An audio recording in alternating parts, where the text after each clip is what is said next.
So, yeah. Welcome to the Fit Couple University podcast, where we are Christ-centered, servant-hearted, and silly as burp.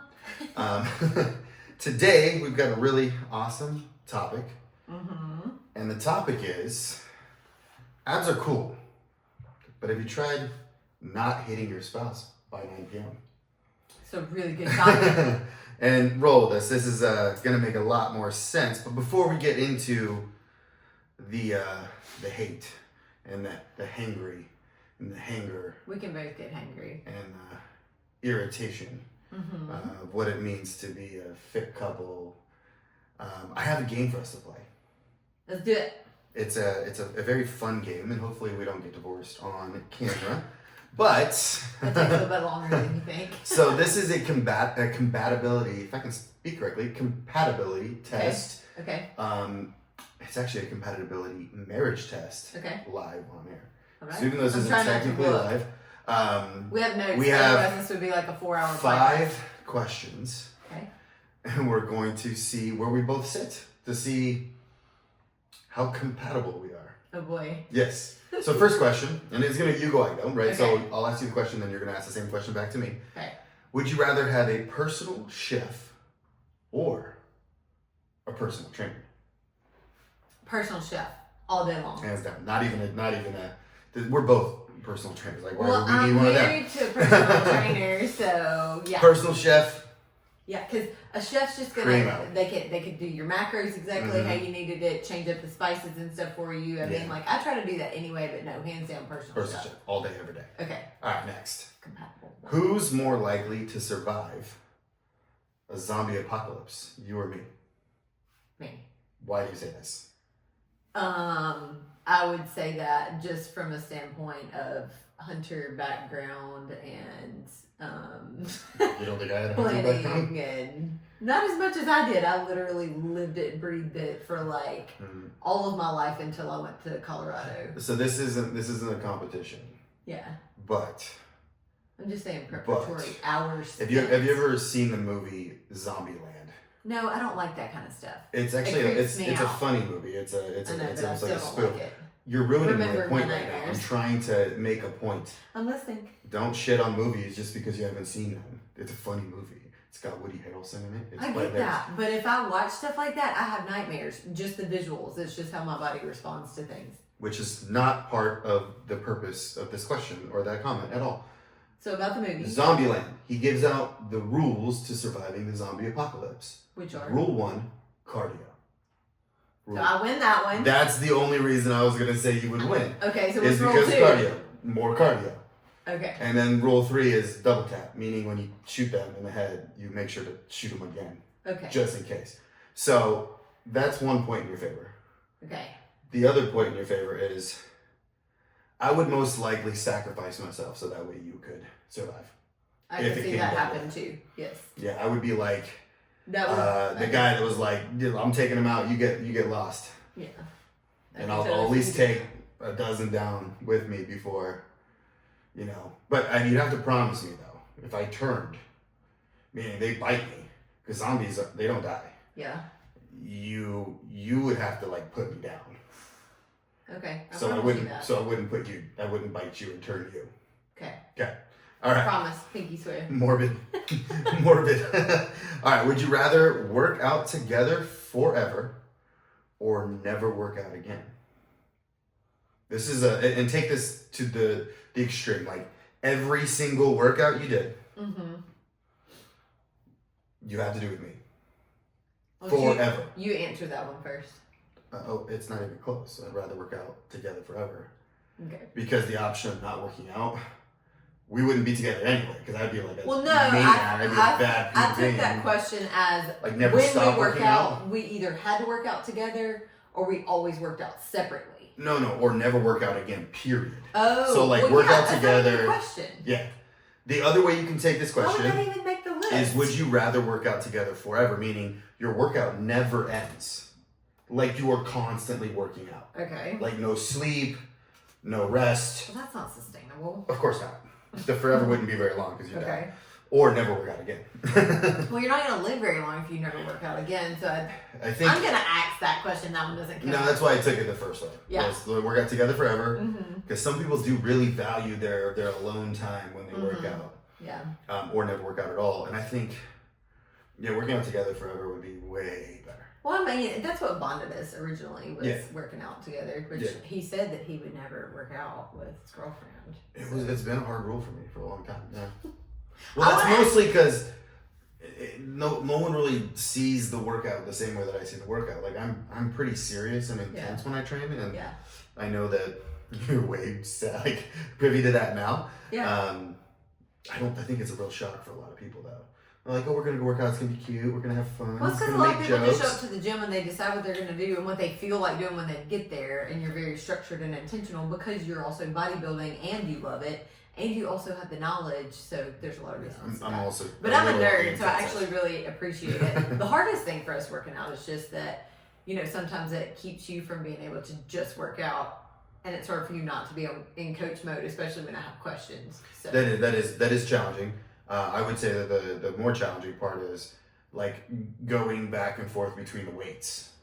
Yeah. So just for reference, right now we are doing our own separate programs, which right now we kind of have vastly different needs, but that was one of the biggest things. Like a squat and I'm using 8 on plates leg and you're days, using it was one. Insane. Yeah, or 2. The time it took just to change the weight. It's like so many weight changes. I get to ask the next question first. Yeah. Okay.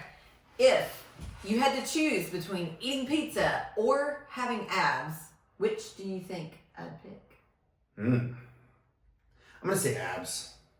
Ding, ding, ding. That's how I would pick too. Pizza's great and all. And also, there's nothing in the question that says you can't have abs and pat the pizza. You can't have pizza ever. Yeah. It just choose between eating pizza daily or having abs. And let's be honest, a person that is actually most people's choices is if you're eating pizza daily, you're probably not going to have abs. And we would both be in awful moods and be awful partners. That would be so farty. It would be gross. Yeah. And if you don't know, pizza is actually Tim's probably favorite food. Like one top That's 2. why I wanted to ask. It's like lasagna or pizza, and they both just wreak havoc on my digestive system. But I do also know mentally, emotionally how that affects him when he doesn't feel good. So I get incredibly inflamed. Yes. And none of it goes to my gains at all. Yeah. Yeah. All right. So last one. This is a good one. If you could change one of my fitness habits, what would it be? Man, that's a hard one. This is like a personal one. I know, but I'm trying to think. Okay, so that would be like eating, workouts, stress management, like that. Let's tone it down because that basically describes all of my life. To just the workout, we'll encapsulate the pre-workout routine, like the pre-workout meal, the drive to the gym, the actual workout, the post-workout meal, and the drive home. So at least you have like a target to shoot for. Yeah, I mean that's helpful, but. I mean, I don't know if I would change any of it because it works for you and... No. This isn't about me. I mean, the question is directly about me, but this is more about your preference. If you could wizard this, but it makes sense. Like, you need the pre-workout meal when you do, and then the drive there. It could just be like a little idiosyncrasy or like a... Okay, so I'm going to give you an example. What would you think about mine? I'm going to give you an idea of what I think you would change for me. Okay. So I really love to go to the gym. I don't like to talk on the way to the gym. I like to crank angry white boy music most of the time, too loud for her. And if she's having a day, everything is loud. If she's having a day where she's a little bit more high stress, or she just needs she'll ask me to turn it down. So that would just mean be shooting in the dark of okay, I can see you wanting to change that. I wish she just liked silence on the way to the gym and Well, I don't like silence. I've had a lot of headaches and stuff lately, and I'm hyper sensitive to hearing, and you're completely deaf almost. Mm-hmm. So we're just always on different spectrums there. So, but I guess out of everything, that would be the most applicable. Yeah. What would you change on mine? I would turn your phone off onto airplane mode. When? From the time we leave to go to the gym to the time we get out of the gym. Oh. And it's not. I'm not one to like cast shade. Sometimes you do, but like it's not an everyday thing. Well, if I do it on the way to the gym, it's because I've got a lot of shit to do. I know. I would turn that off. Yeah. I mean, I would just love because to. it's like I like to focus. I would like to focus, and I don't like when I'm doing work stuff. Yeah. My brain is not focused on the training session, and when there's like a certain number I have to hit on an exercise, like I can't just randomly go in and do it. Yeah. I have to mentally be in the right headspace to push that hard. So that would be the only thing for me. And these are like, and when I'm talking like if like let's say they do 4 or 5 workouts in a week, this might be once every 3 weeks. Yeah. That something like that occurs, where it's like a client call or something like that. If our workouts were like an hour and 15, and then it was only 15 minutes to and from the gym, sweet. But like at the gym time is usually like 2 hours. Yeah, plus the time before it. Plus 2 hours, he's gonna eat his meal in the car before we get home. So I've started driving, but we just got a lot on our plate right now, and there's not enough hours in the day. I'm not critiquing it. We've been asked the question. So I'm just saying if there was one thing, that would be it. And I would love to be able to. It's so infrequent. It's so infrequent that I can't even. We're going to. I can't even really complain. All right, so now we're gonna get into the nuts and bolts. So if you guys see me touching my mouse, it's not because I'm looking on the internet for anything. It's because we've got like notes and stuff up here to make sure that we stay on track. This would be way too long. Your boy likes to talk a little too much, so I like to keep it a little on point. So bear with us. So the first topic, hanger. We both can get that. Is it real? And does it ruin relationships? So why hunger makes you irrational, irritable, and overdramatic? And I'm gonna let I think you should talk answer about this one. Yeah. With your sciencey background, I really think you should explain to people why they feel this or why they even sense this. Because I can tell you it's a thing, and I can tell you that it happens for both of us. It's 1,000% biologically. Real, but I also think it's 1,000% controllable. Yeah, so, plan your meals. No. Like even if you don't plan your meals, and there's an element of like self-control. Of course. Right? Like it's like when you stub your toe, you don't have to cuss. Yeah. When you mess something up, you don't have to scream and yell and throw a temper tantrum. You have real feelings and real emotions, but doesn't mean you get to act like a butthead. Very true. So why does hunger make you irrational, irritable, and overdramatic? Well, the very simple answer is it has to do with blood sugar. So when we've been too long without food, our blood sugar starts to dip. When our blood sugar starts to dip, we start to get a little hangry. And that's our internal wiring kind of just crying out for feed me, right? And this doesn't necessarily mean that you need to be fed. Because let's say you're eating a pretty poor nutrition, like pretty poor diet, and you do a lot of sugar. So let's say you're even in a calorie surplus. You don't know what your calories are, but you're overeating calories, and you go and have a really like high sugar meal, and then you wait a little while and your blood sugar crashes. Because when we have something that's really high glycemic, like sugar, or insulin spikes, big time insulin spikes, your blood sugar will go up. Insulin gets secreted to bring blood sugar back down, and we feel the change in blood sugar. So it's actually, there's a term called reactive hypoglycemia, where like your actual blood sugar number is not hypoglycemic, but in relationship to the peak that it was at, we feel that fall and you get like a little bit woozy and you start to get irritable because it's a very uncomfortable feeling. Yeah. Now, if we were to, let's say, solve that long term, you would want to eat foods a little bit more evenly throughout the day. Yeah. Always including like a good protein source.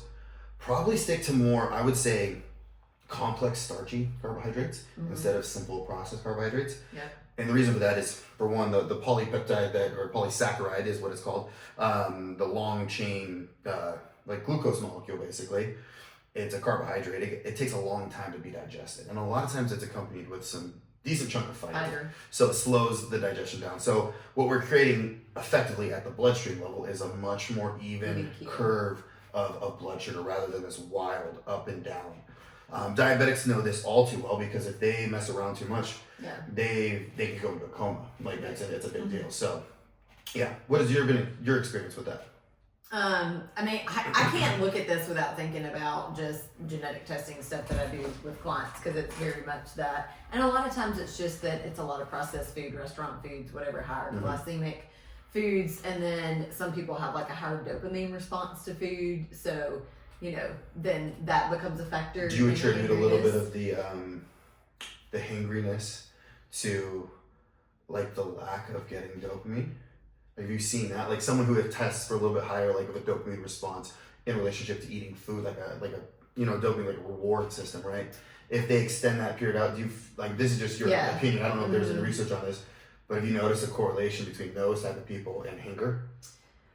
I don't live with them, so it's really hard. It's only like feedback that I get from people, and usually it's really more no, I absolutely need that, or they're trying some sort of fasting and they're not satisfied and they feel like super hangry and then binge eat when they can eat and things of that nature. That's why even in coaching, and regardless of somebody's genetics, we still try to kind of keep everybody on an even playing field.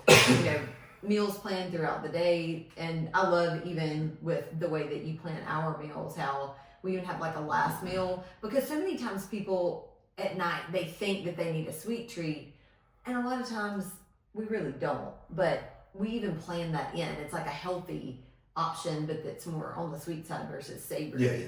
It's more of the... I think knowing our palate, like planning just in general, like we always do, but knowing your palate and just knowing yourself, and, if you do tend to get hangry with things, I mean, you and I pretty much always have food on us. And I tease you all the time. That's why kids always loved hanging out with me, because Cece's always got food. If nothing else, I'm going to have food for me. Kids don't like me because I got food, but it's all my food. And I will share, because there's nothing worse than a kid that is hungry and you got food in front. How do you not give a kid? What if Julian asked you for some food?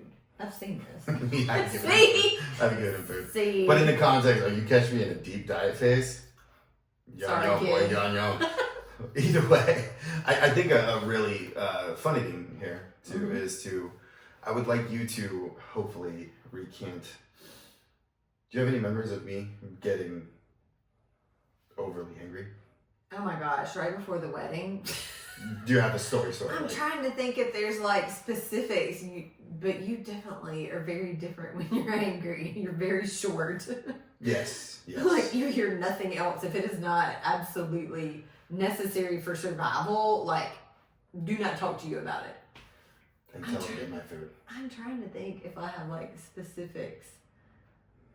I think there was a time that you had like a client show up that you weren't expecting, or they had not responded. Oh, was it when Luke didn't, when he came in later?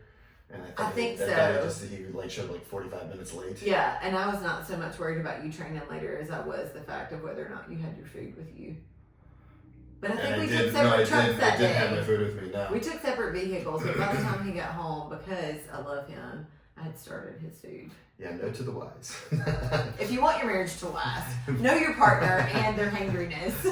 Level of hanger is on a DEFCON. It's a DEFCON scale, and that was almost a DEFCON 1. Yes. That was bad. Yes. Yeah. Ironically, I don't actually have any memories of you being hangry. And I know you get hungry, and her hungry is like, I'm pretty good at suppressing. She will like get up and like walk out the car like to the house, and I'm like, hey, like she's like, I'm hungry, and she'll just like go upstairs. But that's about the extent. So I guess the 2-year-old in this relationship is me.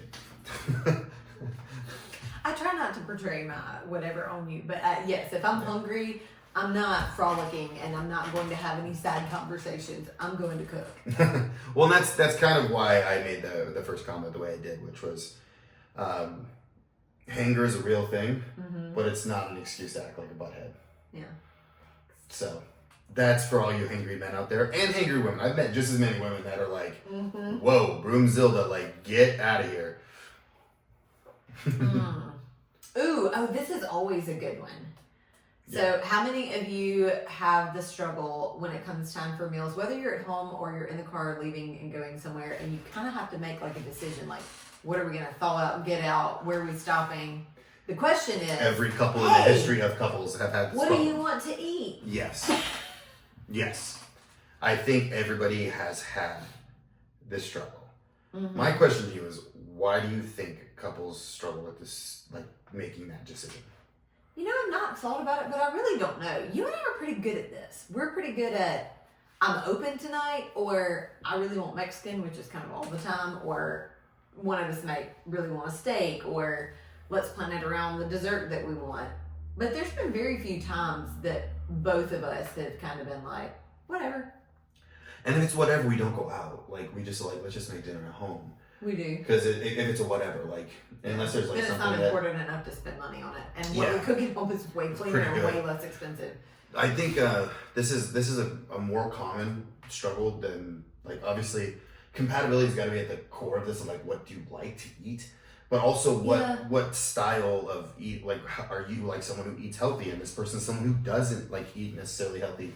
There's gonna be a lot more like friction there versus us, we're like, oh, we kind of eat the same kind of stuff. Like, I'm not gonna take you out for pizza because neither one of us can really tolerate pizza, even though we both love pizza, right? Like, we love gluten, just straight up dairy, fart bombs like all night.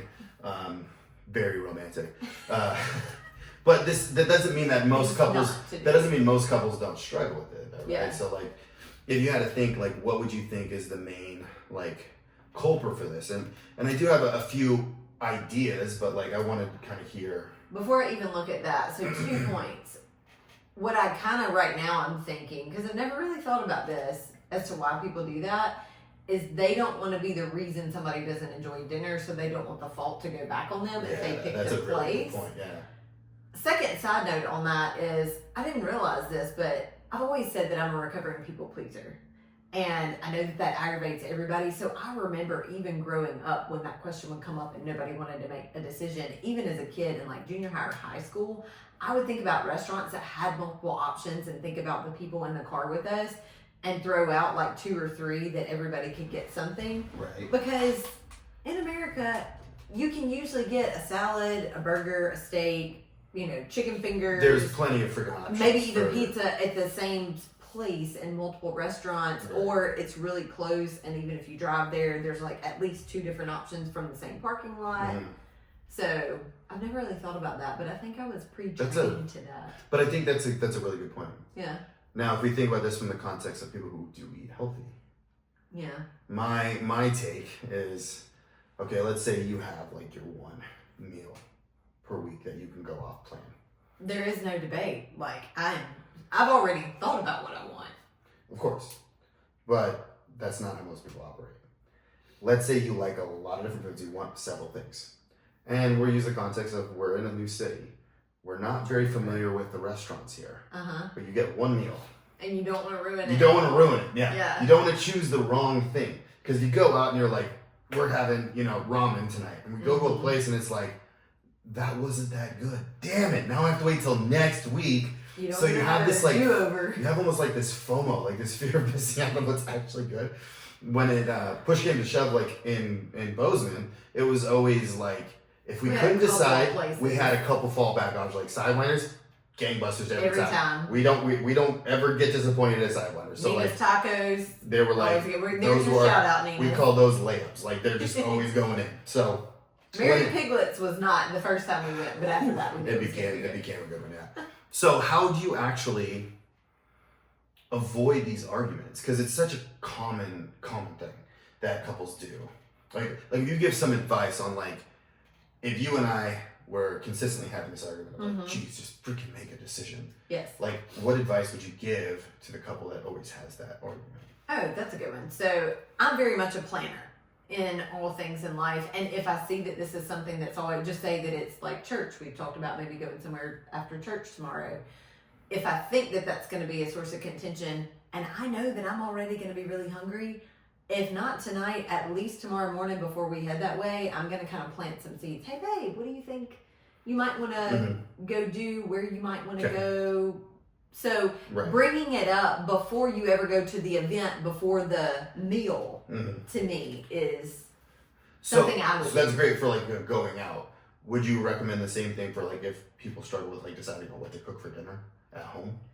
Like having like a plan? Yes, but I'm one of those people when it comes to home that I have like staples and I have multiple options. So how I used to cook before we got together was I would always have several different options. And honestly, this is just for myself in case mentally I changed my mind on what I thought flavor palette wise or texture wise I would want for the night. But I would have several different base options. Right. Whether that's like spinach for a salad, it's sweet potatoes, it's rice, it's something that you can kind of consider like your base. And then I would have several different protein options, whether it's beef, chicken, turkey, I put a pot roast in and I have some of that left over.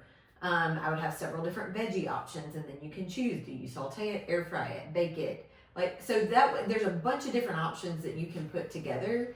And then even if like somebody wants burgers, say that I was the one competing for bodybuilding, and you could have bread, but I couldn't. Like I could still have a bunless option, or I could have mine like cut up, but we would still keep your sourdough. You know what I'm saying? Yeah. So as a woman, especially a Southern woman, at home that's easier because I like to keep different options, and it's easier at home.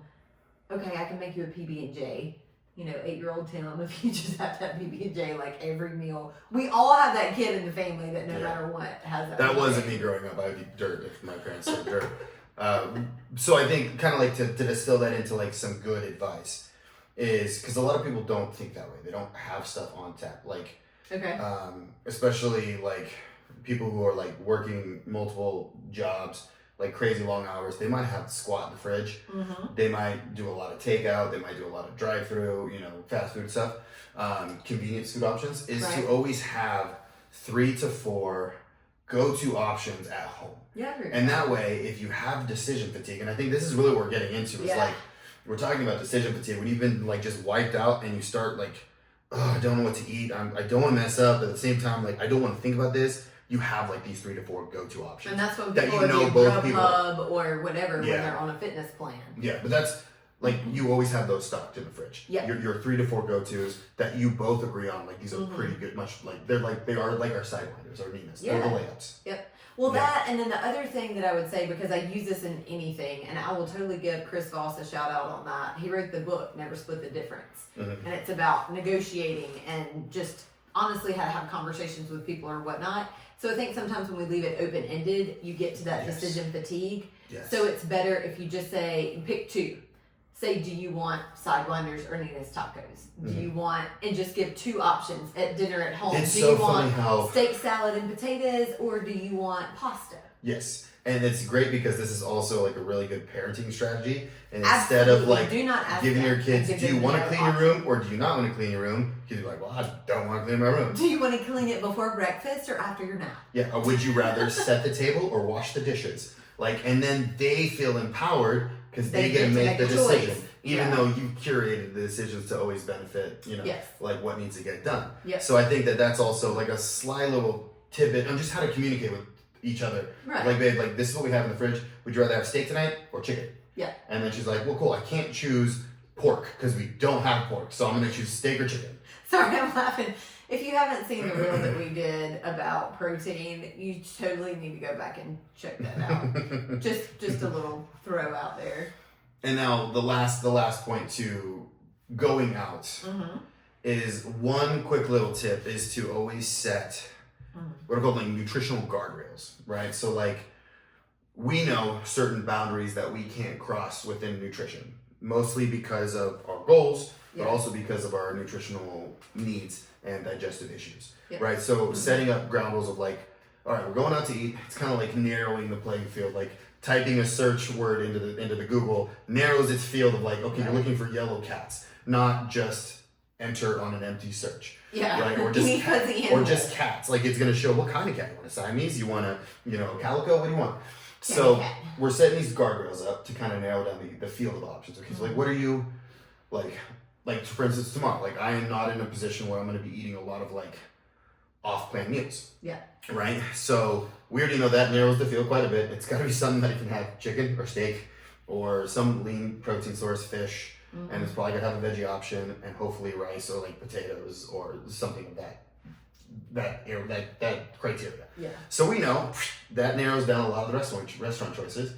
So by putting those in place, I can be like, yeah, as long as those are met, make your mind up, and I'm happy. Yes. And then literally the fight has not even started.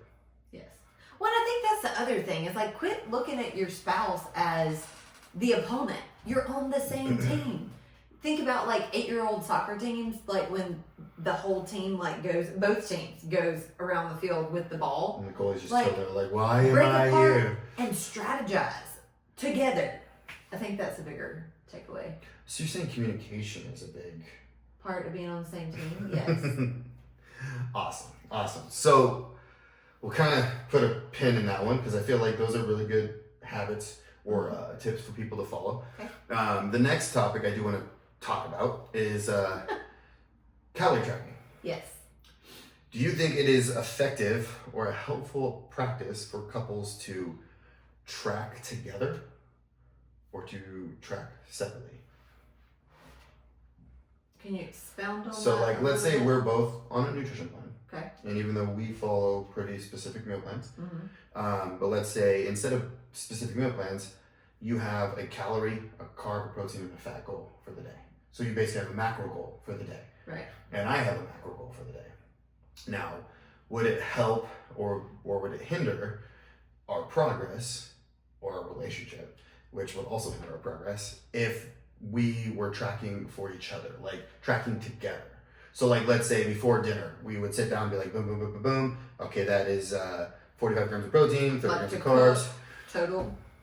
No, like I'm tracking my food, you're tracking your food. Right. And we're trying to prep and plan meals together, so we're tracking together. Do you see that as a positive for the relationship or a negative? It depends on the two people and their dynamic and how that affects them, I believe, honestly. Okay. Can you give me an example of maybe a dynamic that it would not be advantageous? So somebody that gets overwhelmed by macros, which is a lot of people, or if one of the people isn't really all in on the healthy lifestyle, and sticking to whatever the macros are, and the other person is, if that's the case, and the one who is on point, if they're doing it separately, it depends on their relationship with the spouse. It depends on if it bothers them that their other spouse doesn't care, and like looking at things, it's like that's probably over your portion sizes. Mm-hmm. But then I think it can create some tension if you're cooking together and one person is measuring all the things and whatever. Like, does the other person trust that they've got the measurements, and then how do you split it up, divvy it up? Does that make sense? Yeah, no, there's a lot that goes into this. And then there's the way that like we do it, even if we do the same thing, a lot of times we cook ours separately just because we do everything by raw weight. And it's just easier than doing that and like then cooking it together and then weighing out what the cooked weight is and then doing a algebra calculation to split it back out. No, I think it is kind of it's a very person relationship dependent. Yeah. I think that the landmines are, for one, and this is the advice that we always give to our clients, is you guys are working together as a team, but you're running your own race. Yeah, you're responsible for you're responsible for your macros, he's responsible for his macros, and not the other way around. So if you are tracking together, meaning you're tracking your dinner, I'm tracking my dinner, we're trying to make options that help us hit our macros. If you look over and say, well, that's definitely over his macros, you're already jumping out of your lane. Yeah. So realistically, you would just be focusing on your plate and your macros, and then just trust that he is focusing on his. And if he's not seeing results and he's not seeing progress and he is fudging or going above and beyond, owns that. That's his like, issue. He wears that literally. He will have the consequence for that. But your goal is not to, I would say not. I think it's more helpful for the relationship when people own their own journey in that, because then they can't blame their spouse. Well, it's very similar to the workout side of it. Like when we go to the gym, and this is like the main point I want to bring up with this, is it's not a competition between me and you. Yeah. We both have our workouts. And even if we were doing the identical workout, it's still your workout and my workout. Yeah, because we move vastly different volumes. It's not a competition between what you do and what I do. The competition lies within me against me, like who I was yesterday. Okay. And the competition lies with you and who you were yesterday. If you're beating yesterday's version of yourself, you are going to get to your goal. It's just a matter of time, right? So like if homeboy's over there, like, You live in, very much the eyeball macro method of like, yeah, that looks like 20 grams of peanut butter when really it's like 42. Yeah. He's probably not going to see that progress, but it's better than probably what he used to do, which was just boom, like just not even eyeball at all. So Spoonful. when he slows down his rate of loss or his progress, he's going to have to tighten things up a little bit to continue to beat his yesterday's version of himself. Right. If he truly is bought in on actually progressing. This is a big assumption that both people in a relationship are actually trying to progress equally. Yeah. When in reality, I don't think that's how it naturally works out. Normally there is a leader and there is a follower. And it's not always male, female. No. I tend to see the female start first more often, but that might just be the people who hire coaches. So it might be a self-selecting bias as is. Yeah, there's a lot of statistics out there on that. I think the biggest thing is that women tend not to trust themselves, so they seek help more than men do. And men have egos, so we also, even if we know squat diddly about nutrition or training, we're like, nah, I can figure that out. I can do that in high school. I can rebuild a 1935 Model T, whatever. Yeah. I can work out. Right. I think that's And then women make more food decisions in the household, so I think that's another contributing factor to that. Yeah. So with that being said, generally the motivation levels are a little bit staggered, right? But that doesn't mean that if, let me use the name Tom because we don't know a Tom.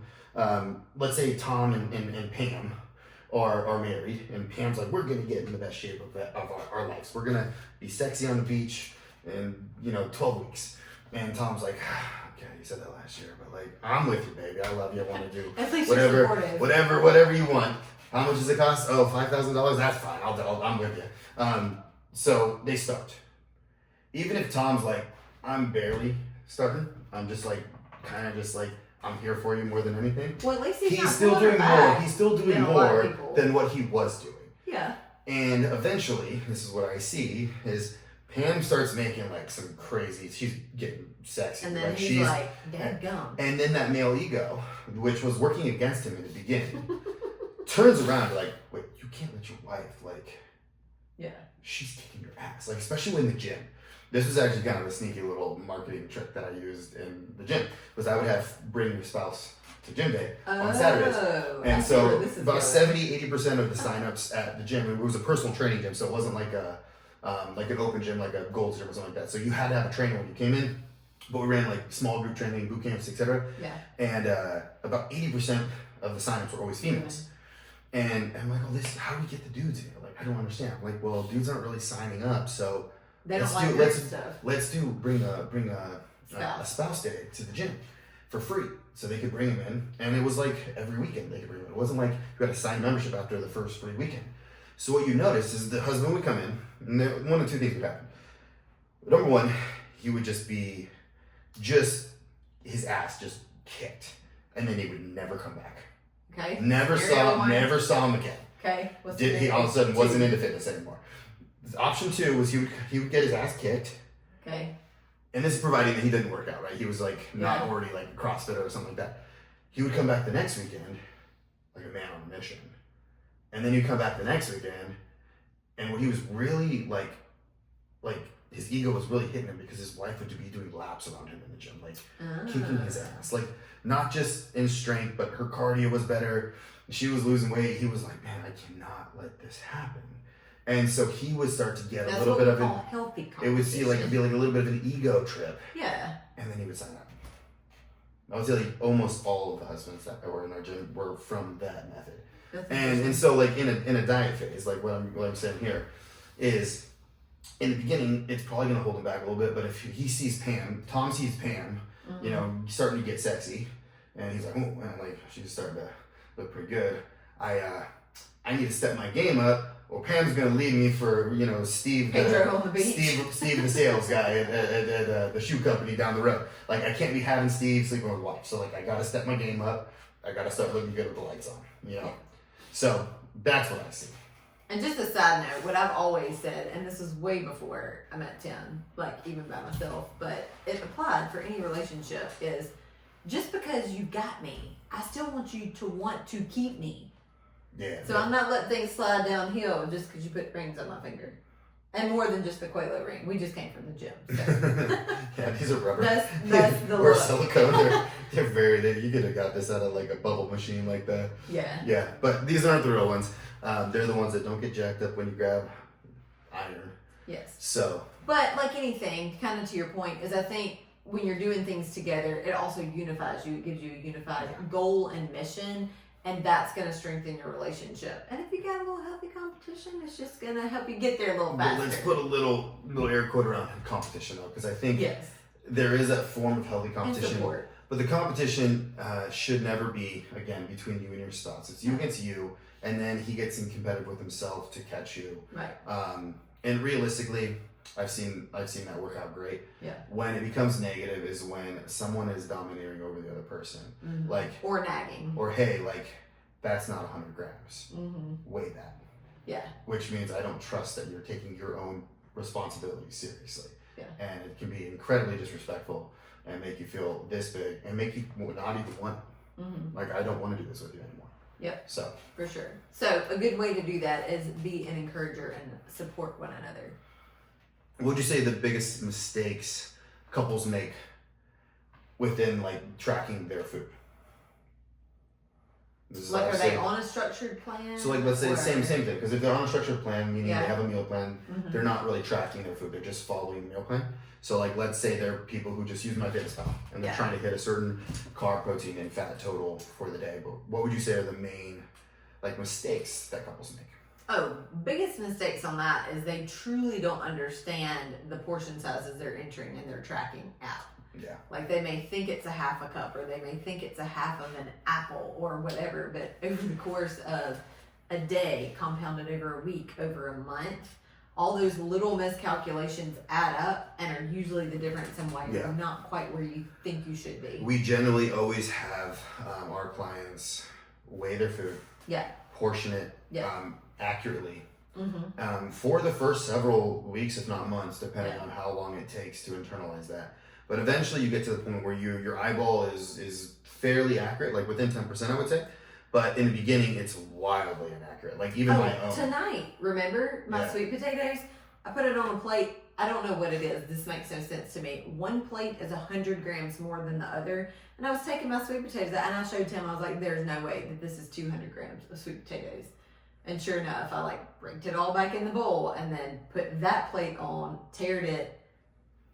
But after you do something every you single get better night, at noticing like what 200 grams looks like. Yeah, I know about how much that covers on a plate. So it's really important. I think that is a very good probably first rule that people just don't do very well intuitively. And the reason we do that is educational. It's education to help people realize even from an eyeball eyeballing perspective. what a portion really looks like. The second thing that I see is they don't track all the calories. So let's say you're tracking. There's a couple different examples, but breakfast, lunch, and dinner, but you have a couple chips in between, a couple crackers, a couple pieces of grapes, maybe a bite of that ice cream or a bite of that donut. But they were like, that wasn't a meal, so it doesn't go on MyFitnessPal. That could literally make the difference between being in a 500 calorie deficit and not being in deficit, actually being in a surplus. And mamas, I want to talk to you on this. This has been one of the biggest eye openers. Your kids don't finish food.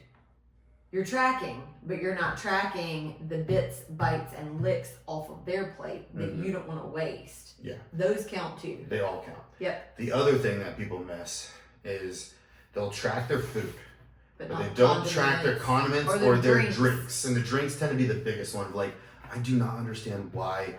Honestly, I had this client, this was back in Reno, and she was on a very fairly low calorie plan. She was an elderly woman, but she had one of the gastric sleeve lap band. Okay. And while she was working with me, she lost over 80 pounds. She did really well, but then she hit this hard weight loss plateau. And she was like, man, I just don't really know what's going on. I'm like, okay, we'll start simple. Just send me pictures of your food. And so she sent me pictures of food. I'm like, that's right on. I'm doing the calculations, it's right on. And nothing was adding up. It's been weeks that she's flatlining. Sometimes you just hit a weight loss stall, and I'm like, okay, we're increasing, expenditure at the gym. She's adding a little bit walks during the day, and nothing's happening. And just randomly, I was at work, and one of my coworkers was like, hey, can you go grab me a coffee? because I had a break and he didn't. And I was like, sure, like Starbucks is like right on the corner. Yeah. So I like shoot down to Starbucks, and who is in front of me in the drive-thru? Your lady? Her. Yes. And I'm like, I'm trying not to be like nosy, but it's hard not to tell. She's literally right in front of me. And she reaches out and she grabs like it was like a Frappuccino. And I don't know, because they make like the Americano Frappuccinos that are like basically calorie free, like 10, 15 calories. So when she came in the next day, I was like, hey, and I'm not going to use her name for, privacy's sake, but like, what was that you ordered the other day? 'Cause she saw me and I waved at her. Yeah. She saw me. I was like, what was that you ordered? She's like, oh, it's the, I think it was like a something vanilla bean. Mocha chocolate latte. No, it was more of the simple one, but it was like, I think it was like a vanilla bean Frappuccino. Okay. And I was like, oh, okay. I think I'm starting to put some pieces together. Like, how often do you how get often that? do that? She's like, oh, daily. And it was like a venti size, so I'm like, okay. I typed it into MyFitnessPal because I knew how many calories it was, and I was like, so this is what you're consuming. And it was like 750, almost 800 calories, most of which is sugar. Mm-hmm. Not that the calories where they came from made any difference, but like, I'm like, you're on a 1,250 to a 1,300 calorie plan. 700 calories. That's over half your caloric requirements for the day. So if you're eating your 1,250 or 1,300, and then you add in you're over 2,000 calories for the day. You didn't only erase all of your deficit, you put yourself into a surplus. So all this extra work we've been doing is just so you wouldn't gain weight from all of the frappuccinos. Yeah. And so she had just gotten to the point where, she lost enough weight where the 2,000-ish calories no longer was a deficit for her. Yeah. So as soon as we pulled that off, and I didn't necessarily have her, because she really liked her treats, because that was like, go to the gym. And there's ways to work things in. Go to the gym on the way home, because she was like a 7, 8 a.m. workout person. Okay. On the way home, grab her Frappuccino. Habits. So I'm like, okay, here's what we're going to do. I give her an order for Starbucks. Okay. You're going to go in and get an Americano, but ask for it to be like frozen and blended. And then have them add in, they have whey protein at Starbucks. I didn't know Had that. them add a scoop of vanilla whey protein to your instead of the milk and the sugar, and then you can use a few pumps of the sugar-free vanilla syrup.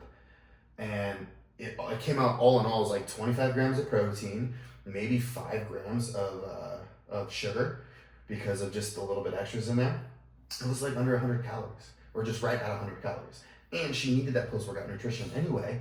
So it was like, boom, she was able to swap out a good habit, a deleterious habit for a good habit, and not really change anything. And she ended up liking the actual Frappuccino with it was more of a mocha flavor. Right. Because, espresso plus vanilla equals mocha. And she was much more of a fan of that than she was of the actual vanilla bean. And I think that's where most people fall off too, is they think that they have to choose between the things that they love and bring them joy in life and hitting their goals. Yeah. And that's where having a coach is so important. It really is. Because knowing how to make those swaps, what's really important. You've even worked in the last week, you worked in a kind of like a latte drink for one client and a burger daily for a different client. Yeah. And some dark chocolate for another client too. Yep. They really wanted some dark chocolate. I forgot about the dark chocolate. Yeah. Yep. All right, so I think this might be the most, I guess, polarizing topic of the night. This depends on the people too. Everything depends on the personality and the dynamic between the two. I'm just going to ask you a question. Okay. Before we get into the topic, I want to play an association game with you. Okay. When you hear the word cheat, what do you think? What's the first thing that comes to your mind? Bad relationships. Okay, so relationships. Period. Yeah. Okay. Well, it doesn't matter what the cheat is in relation to, whether it's relationships, it's food, it's school, it's never a positive. Mm-hmm. So our topic is cheat meals. That's what we're going to talk about today. So cheat meals, are they fun or are they sabotage for a relationship? It depends on if you label it a cheat meal, it's a sabotage. Every single time. She found the cheat code in the cheat meal. Yes. She's like, we call all that burgers and pizza you want, but let's call them a free meal. And the reason I say that is because that is one of the first things that I have people unwire their brain to think when I start coaching them, because the first thing we want to focus on is relationship with food. 100%. And any relationship you feel you need to cheat on is not a good relationship. So the first thing I do is just help them to label it for what it is. Like, this is either a nutritious meal Yes. or a non-nutrient dense meal. It's not bad or good. It's just, I don't even like the language of free meal, honestly. I use the term off-plan meal. yeah, And off-plan could mean, hey, I had steak instead of chicken, yeah. or I had a burger. It just Like, means it It wasn't wasn't what you the normally- prescribed, yeah. meal choice for that day. I think it can go really, like, I can totally bat from both sides of the plate on this one. So on the negative side, we'll start with the negative side. Okay. You can see a lot of like binge purge like relationships with this, where people are super strict. In couples, it's almost worse with couples than it is for singles, because they can almost like make it like feed the fire together. Because let's say this, like we're on a very strict diet, over restricted diet. We're not allowing ourselves to have any things that we really enjoy. We're just doing chicken breast, broccoli, and brown rice. Like, that's it. And no even happy sauces on it. That sounds sad. Yes, very sad. And that's very common for people to think that is dieting. And so throughout the week, but we get one cheat meal per week on Saturday night. Now, throughout maybe the first couple weeks, we're probably not going to have too big of an issue with it. But as we start to get more and more deprived, more and more restricted, we start to think about food in a different way. And then we're going to start talking about, like, what do you want for Saturday's cheat meal? Like, what do you think you need? Oh, man, and you start sending each other memes on freaking Instagram, like, check out this restaurant. They do the 3-pound burgers, and, like, look at the milkshakes on that. Like, oh my gosh. Like, and then you start planning, it's date night, so we're going to go have appetizers here and entree and you start to see here how and much dessert there how much you can cram into that. Because if you have like these 6 different things that you're like dying to have, and again, FOMO, you don't want to miss out. Yeah. I think the technical word for a meal is if you just don't stop eating, the meal hasn't ended yet. So like we started the cheat meal at like noon. If you can keep it up, you can go like to 9 p.m. until you pass out in insulin coma. Like, and you're miserably full. You feel like crap, but like at the same time, I see that getting reinforced big time. So that is the polar end of like, okay, that's bulimia, like, or anorexia, however we want to like term it. That's eating disorder or disordered eating. On the other side, there is an element of psychological like release when you are so on point every single day of the week to be able like, hey, we're gonna go out and have a meal and I'm not gonna track it. Yeah. We're just gonna go like just be a couple. And I think that can be a very positive thing, but you need to have some like, again, using the analogy of like the guardrails, you have some nutritional guardrails up. You need to make good decisions, and I would argue that this is something you earn. Like you earn your ability to have these type of nights. Well, I was just about to say to your point on that, because we run across this a lot with our couples when they start and they have like kind of like a guideline plan, is that stresses them because they don't understand what's in the foods out at the restaurants. Yeah. They don't understand how to account for or think about calories, protein. Ask the questions, what is this cooked in? What oils do you guys use at the restaurant? Things of that nature. So for some, it can be more overwhelming. Well, and when I say earned, I don't mean like I worked hard enough to earn it. I meant you earned it because you developed certain skills. Yeah. And above and beyond that, you developed the trust in yourself and your decision-making ability. So like if we go to a restaurant, any restaurant, like I could take you to like literally pick one on the map, we could go to it, no thought at all. You could walk in and make something work. Yeah. And you wouldn't have to like stress out about it. You're like, look at the menu, like, okay, this ain't gonna be perfect, but I'm gonna get that, and then when we moved down and then I'm here, gonna ask them, can you cook that in no oil? Can you make sure that you just steam the vegetables? And then I'll just have the salad, but like, can I just get the dressing on the side so that way I can control how much dressing gets on my meal?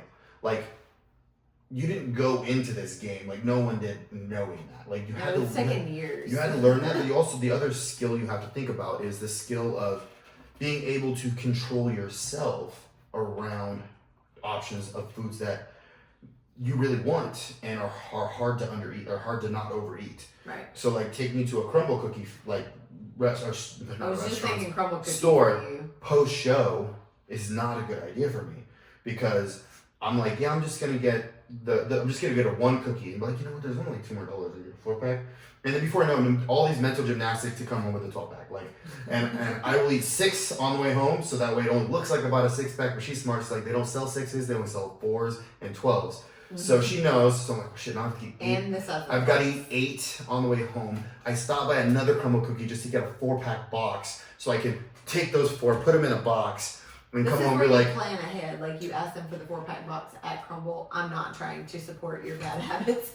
long story short, I've never actually done that. I've owned up to like, nope, I got 12 and I ate 12.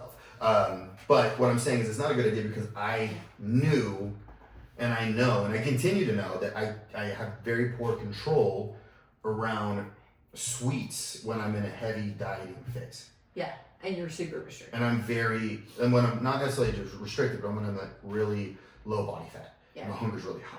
So fast forward like 6 months later when I'm in like deep off season when like my calories are super high. You're like, I can't eat any more food. I can still have a crumble cookie. Like I'm never gonna tap out on that. Mom did raise a quitter, but at the same time, like I can eat one. Yeah. In fact, I think we could share one and I would still be happy.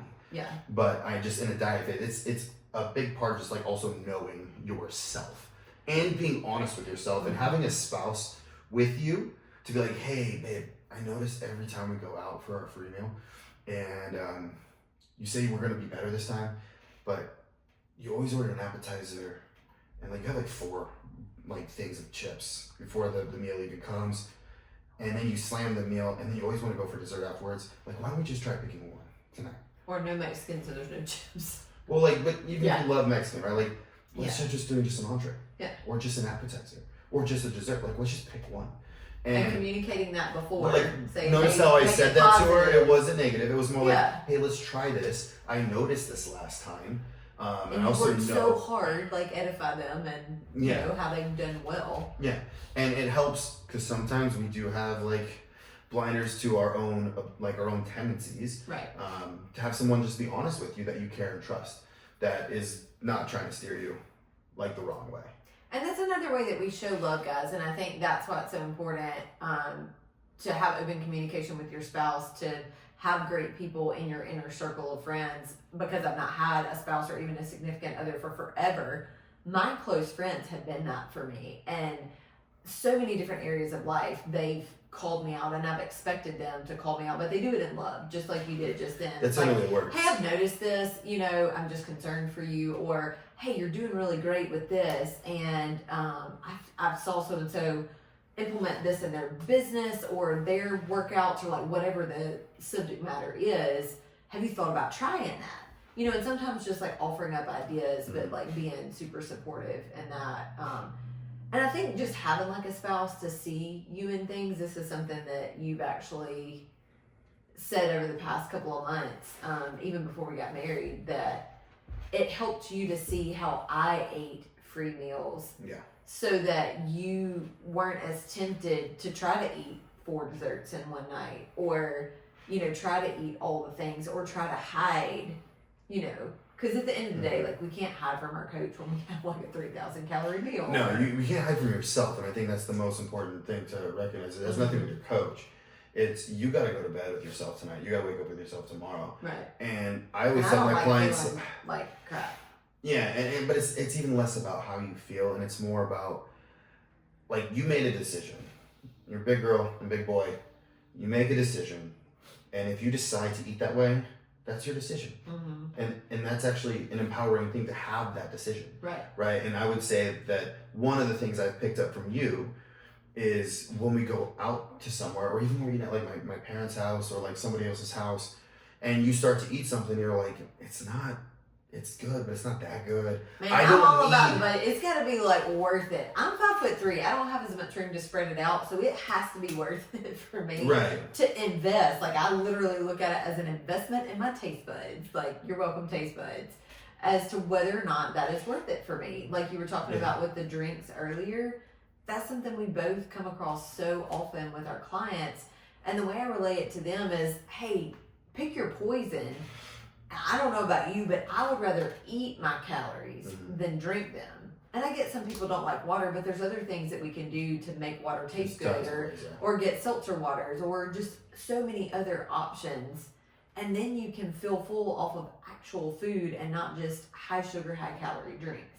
So I think just the way that you look at things, like budgets help me. Well, I think what a lot of people struggle with, and what I was kind of getting at with this was, there is an obligatory like feeling that you get when you're at somebody's house or a restaurant that you order something and it's not that good, to just eat it. Finish it. Like it's almost like you're obligated to do so. Yeah. And you're really not. Like no one is forcing you to eat anything. In fact, you go to a restaurant, especially like within our like we give out like an eating out guide, like a restaurant guide for clients that are like, hey, going out. Yeah. And within it, one of the line items is, and if there's nothing that you can eat, it's also okay to not eat. Yes. Like you are not die if you wait another hour and go home and get your food. Yeah. Like it is okay to say no. I think that being able, and this comes down to making that decision and having that trust and that confidence in yourself to be able to make big boy, big girl decisions, is to say, I'm gonna eat that. Or, you know what, I'm not gonna eat that. Yeah. And that's my choice. It's not the group that I'm with. It's not their choice. It's my choice. And if it's a social engagement, well, guess what? They're not there for the food. Like they didn't invite you for the food. They invited you unless you're the one bringing the food. But which I usually they're inviting you because they want to spend time with you, yeah. not because they need to watch you eat. That's a weird kink that I'm not sure I want to be friends with those people if that's what they're into. Yeah. So. Well, and to your point on that too, so Alicia is really good about knowing Alicia, and then I try to outsmart myself based on the outcome that I want. So something that I've learned and implemented over several decades now, to your point on like going to eat at somebody else's house, whether it's a party or it's, you know, like Christmas or Thanksgiving or whatever the case, Sunday lunch, like it could be anything. If you're not really sure how good that casserole is or the protein is or whatever, just put just a serving, like a dab on your plate. And then if it's good, you can always go back. But then if you put a full serving, you don't feel like you're wasteful or that whoever made that is going to think you're rude for not eating. Yes, eating a plate. Exactly. So that's another tip. Like, feel free to use that. It's been very helpful. A very good, and this is kind of like, so obviously, when it comes to cheat meals, there is no right or wrong. There is, in some context, it can be very serving to let your hair down and have a night off. Yeah. In some contexts, it could be literally a recipe for disaster. So, takeaway point is, know yourself and know the context. I was going to say, yes. Context is and huge. This is going to be like a really good litmus test question to ask yourself. When you're making a decision, what to eat out, whatever, like this can be transferable to almost all aspects of life. Ask yourself, will I respect myself more for making this decision or less? I like that. So like if I'm making a decision to eat food, whatever it is, tomorrow morning when I wake up, can I think, yeah, I respect that decision. I respect myself for making that decision. Or will you wake up and be like, yeah, I lost a little bit of respect for myself for doing that. And I think if you can ask yourself that question in all honesty, or answer it in all honesty, it'll guide you in the right direction. And I've been on both sides of the fence of like, I didn't eat the food. Yeah. And the next morning I felt bad because it might have been Christmas and I haven't seen my family in 2 weeks, or 2 years, and they literally cooked lasagna for me, and I'm like, nope, I'm prep, can't eat no lasagna, and like, I'm hardcore. And the next morning wake up, be like, that was dumb. Like your show's in 6 months, bro. Like you can have a freaking piece of lasagna with your family. You don't have to eat the whole thing. You can have a piece of lasagna and spend some good quality time with your family. On the other side, I have totally went overboard and eaten all my feelings away.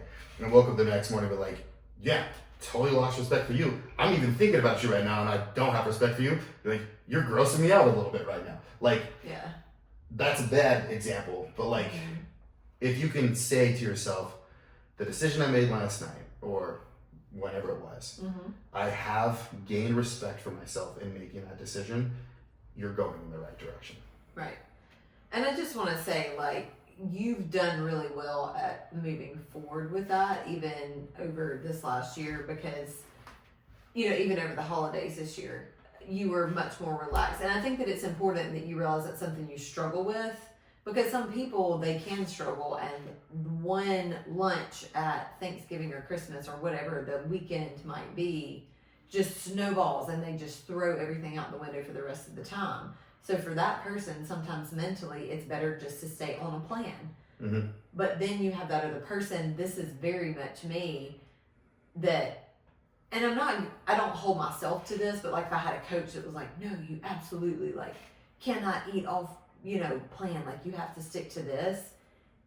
I wish that I was not even there. It completely ruins the event, the special moment, the holiday, the retreat, whatever it is for me. I'm willing to make the sacrifices, take some calories out earlier in the week or, earlier in the day, etc. So I think knowing yourself is super important with There's that. definitely some nuance to that though. Like if it's just for the sake of a diet, maybe not. Like I don't see the point of that. Yeah. But if like you were competing and this goal meant a lot to you, For like sure. I would say in relationship to like what the event is, like if it's way more important, the goal is way more important than the event, you wouldn't have felt that bad. You'd still, this was not last year, but the year before for Thanksgiving, I was 2 weeks out from the show. Of course. Like so close. And Thanksgiving is my favorite holiday because it's a lot of food. And I literally brought a Tupperware of tilapia and which gross, by the way, tilapia and asparagus, and that was freaking it. That was like, I was so low calorie at the time, and I just sat with my grandpa on the couch. We watched the football game, and everybody else is having like the feast of feasts, like huge Thanksgiving, and I actually was able to sit there and be like, yeah, this food blows, but at the same time, I'm glad I came. Yeah. Like, I'm glad I'm here with my family. Rather than being, because that's what, I was going to be hungry no matter where I was at. I was going to be hungry there or hungry at home. I'd rather be hungry with other people and watching football. And I did like to drink a lot of diet soda back then, so it would like fill up my stomach. But that's an example of like somebody's goal that is really important to them. And like, it's okay to lock it down too. Like that's a decision that you make. In the season. Yeah. That's why it's super important. What do you think it is, Rue? Rue thinks it's time for us to wrap things up. How do you always know when it's about that time? Daddy, mommy, give me a cheat meals. I want a couple of treats. We got her some new honey and peanut butter biscuits, and she freaking loves them.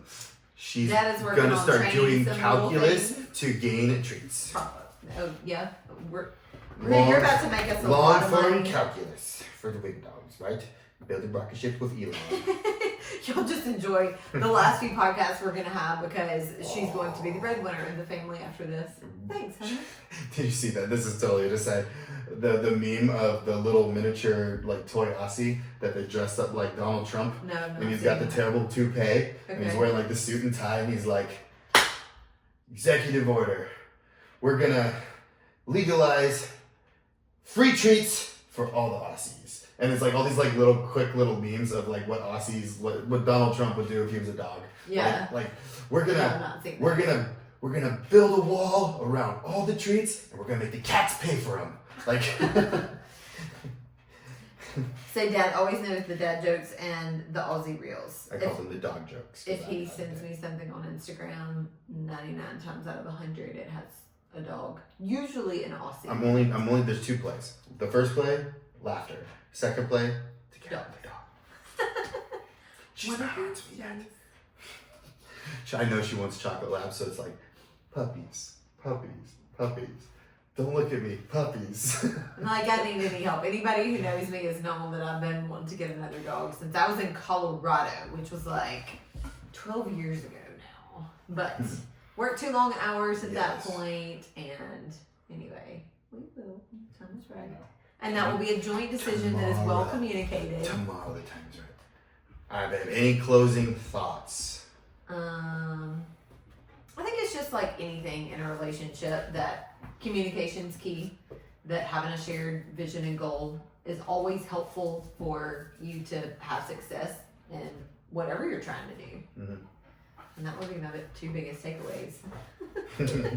All right, we better get out of here before Rue starts going crazy. Zooming. So thank you guys for watching along. Make sure to like, subscribe, comment for the algorithm so we can start reaching more couples.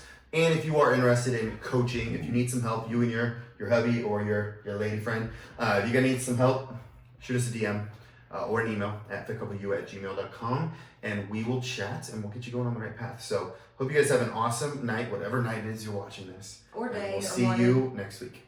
Bye, guys.